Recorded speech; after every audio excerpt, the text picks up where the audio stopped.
بسم الله الرحمن الرحیم شروع کوم پنوم د الله چې بخون کې مهربان دی. والنازعات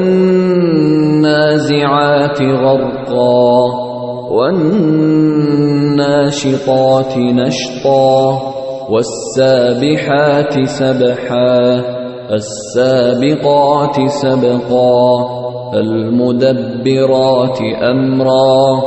قسم دې په هغه فرښتو چې په سختۍ سره راکاږي ځینې ساګانی او په قلار راوباسي ځینې ساګانی او په هغه فرښتو چې په کائناتو کې په تیزۍ سره ګرځي بیا په حکم منلو کې د یو بل نه وړاندې کیږي بیا د خدای د حکم مطابق د معاملاتو انتظام چلوي. یوم ترجف الراجفه تتبعها الرادفة قلوب يومئذ واجفة أبصارها خاشعة.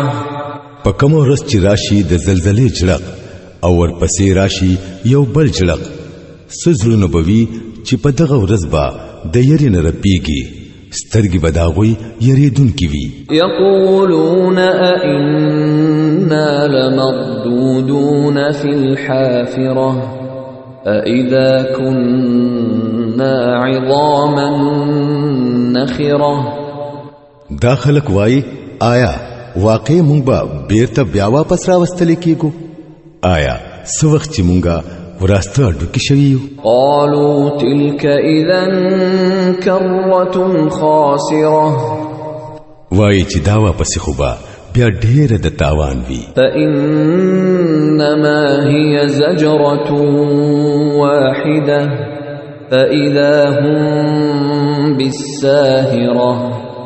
حالکه دا بس دومره کار دی چې په زور یو आवाज به وشي او یو دم به دوی په یو فراخه میدان کې موجود وي. هل اتاك حديث موسى. آیا تاسو ته د موسی علی السلام د قصې خبر در رسیدلې ده؟ اذ ناداه ربه بالوادي المقدس طوى اذهب إلى فرعون إنه طغى فقل هل لك إلى أن تزكى وأهديك إلى ربك فتخشى. کله چې هغه ته خپل رب د توا په مقدس میدان کې आवाज کړي وو چې فرعون ته ورشه هغه سرکشه شوه دی او هغه ته وایا چې آیا ته دې ته تیار یې چې پاکواله اختیار کړي او زستا د رب طرف ته تا ته لارو خیمه چې داغه یرا پتا کې پیدا شي. فأراه الآية الكبرى فكذب وعصى ثم أدبر يسعى فحشر فنادى فقال أنا ربكم الأعلى فأخذه الله نكال الآخرة والأولى إن في ذلك لعبرة لمن يخشى. بیا موسی علیہ السلام فرعون ته وراغه او هغه ته لوی نخه او خودلا خو هغه دروغ وګڼو او وی نه منلو.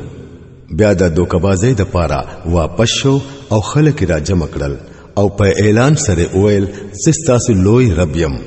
اخر دا چې الله تعالی هغه د آخرت او د دنیا په عذاب کې راونی وو. په حقیقت کې پدې کې لوی عبرت ده د هغه چا د پاره چې هغه یریږي.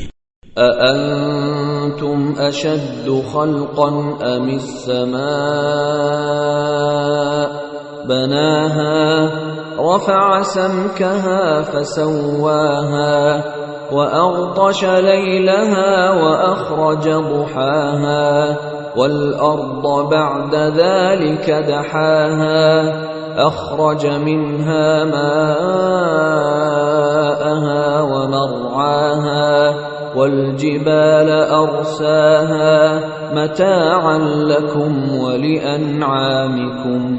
آیا ستاسو پیدا کول زیات سخت کار دی او کو اسمان الله هغه جوړ کړو داغه چتی خو اوچت کړو بیا داغه توازن برابر کړو او داغه شپې خور کړه او داغه ورځ راوخ کلا د دین ورستو زمکه هغه وغړولا داغه نه داغه ابو او خوراک راوستو او غرونه پکې ودرول د ژوند د سامان پتور ستاسو د پاره او ستاسو د سارو د پاره فاذا جاءت الطامة الكبرى يوم يتذكر الإنسان ما سعى وبرزت الجحيم لمن يرى فأما من طغى وآثر الحياة الدنيا فإن الجحيم هي المأوى بیا چې کله هغه لوی هنګامه شروع شي په کوم ورځ چې انسان ته خپل ټول عملونه وریاد شي او هر کتون کیتا دوزخ په ډاګه ښکارا کړی شي نو چا چې سرکشي کړی وي او د دنیا ژوند لې ترجیح ورکړی وي نو دوزخ با داغه د وسیدو ځای وي واما من خاف مقام ربه ونهى النفس عن الهوى فإن الجنة هي المأوى او چا چې خپل رب ته د مخامخ ودرېدونه یره کړی و او نفسي د غلطو خواهشاتو نه منع کړی وو نو جنت با داغه د وسیدو زیوی يسألونك عن الساعة أيان مرساها فيما أنت من ذكراها إلى ربك